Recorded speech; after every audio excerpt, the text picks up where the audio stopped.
வீட்டில் வாங்குற எம்சாண்ட் வந்து தரமான எம்சாண்டாங்கிறத எப்படி கண்டுபிடிக்கிறது அப்படிங்கிறதுக்காக நான் ஒருத்தர் அழைச்சிட்டு வந்திருக்கேன். வாங்க நம்ம கூட கண்டுபிடிக்கிறதுக்கு இன்ஜினியர் சிவகுமார் சார் இருக்காரு. நம்ம நிறையா பில்டிங்லாம் கட்டுறோம். நிறையா வந்துட்டு ஃபைன் அண்ட் போர்ஸ் அக்ரிகேட்லாம் மார்க்கெட்டில் நிறைய காம்படிஷன்லாம் நிறையா வந்துட்டுருக்கு. முக்கியமானது பார்த்தீங்கன்னா எம்சாண்ட் பீசாண்ட். ஆனால் கிளைண்ட்ஸோ இல்லை சொந்தமாக வீடு கட்டுறவங்களுக்கோ அந்த எம்சாண்ட் பீசாண்டை பற்றி தெரியாது. அப்போ வந்து அவங்க விசிபிளாக அதை எப்படி கண்டுபிடிக்கிறது, இல்லை ஒரு சின்ன ப்ராக்டிக்கல் டெஸ்ட் மூலமா எப்படி கண்டுபிடிக்கிறது அப்படின்றத நம்ம எக்ஸ்பிளைன் பண்ண போகிறோம். வாங்க பார்க்கலாம். மொத்தம் 3 டெஸ்டஸ் இருக்குது.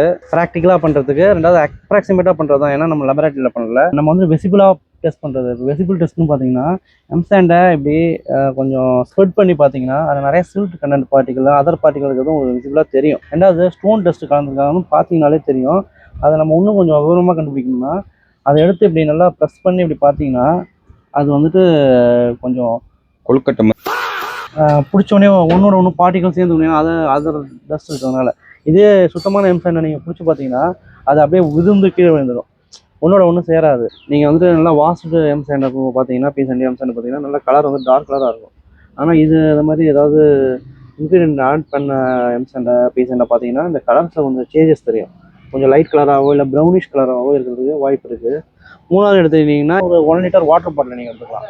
1 லிட்டர் வாட்டர் பாட்டிலில் ஒரு 1/3 300 ml அளவுக்கு நீங்கள் எம்சாண்ட் எடுத்துக்கிட்டு ஒரு 3/4 அளவுக்கு வந்துட்டு வாட்டர் எடுத்துக்கிட்டு நீங்கள் ஒரு 10 மினிட்ஸ் ஷேக் பண்ணிவிட்டு ஒரு 2 ஹவர்ஸ் வந்துட்டு அதை வந்துட்டு ஸ்டாண்டர்டாக வச்சிட்டிங்கன்னா அதில் உள்ள இம்பியூரிட்டிஸ்லாம் முதல்ல வந்துட்டு எம்சாண்டோட யூனிட் வெயிட் அதிகன்றதுனால எம்சாண்ட் வந்துட்டு கீழே செட்டில் ஆகும். சில்ட் பார்ட்டிகளோட யூனிட் வெயிட் கம்மியாக இருக்கிறதுனால அது கொஞ்சம் டிலேவாக செட்டில் ஆகும். 2 hours later நம்ம செக் பண்ண போகிறோம். இப்போ வந்துட்டு எம்சாண்ட்லாம் கீழே செட்டில் ஆகிட்டு சில்ட் பார்ட்டிகல்ஸ் அப்புறமா வந்து அதர் இம்பியூரிட்டிஸ்லாம் வந்துட்டு மேலே வந்துட்டு செட்டில் ஆகிருக்கு. இது ஒரு சின்ன கேல்குலேஷன் மூலயமா கண்டுபிடிக்கலாம். ஒரு மெஷரிங் ஸ்கேல் எடுத்துட்டிங்கன்னா அது மூலயமா வந்துட்டு இதோட ஹைட்டு, ஃபுல் ஹைட்டை வந்துட்டு நம்ம வந்துட்டு அளக்கணும் மேலே வரைக்கும். அது வந்து H1 வச்சுக்கணும். ரெண்டாவது வந்துட்டு இந்த எம்சாண்ட் மட்டும் செட்டில் ஆகிருக்க ஹைட்டை வந்து H2 அப்படின்னு வச்சுக்கணும்.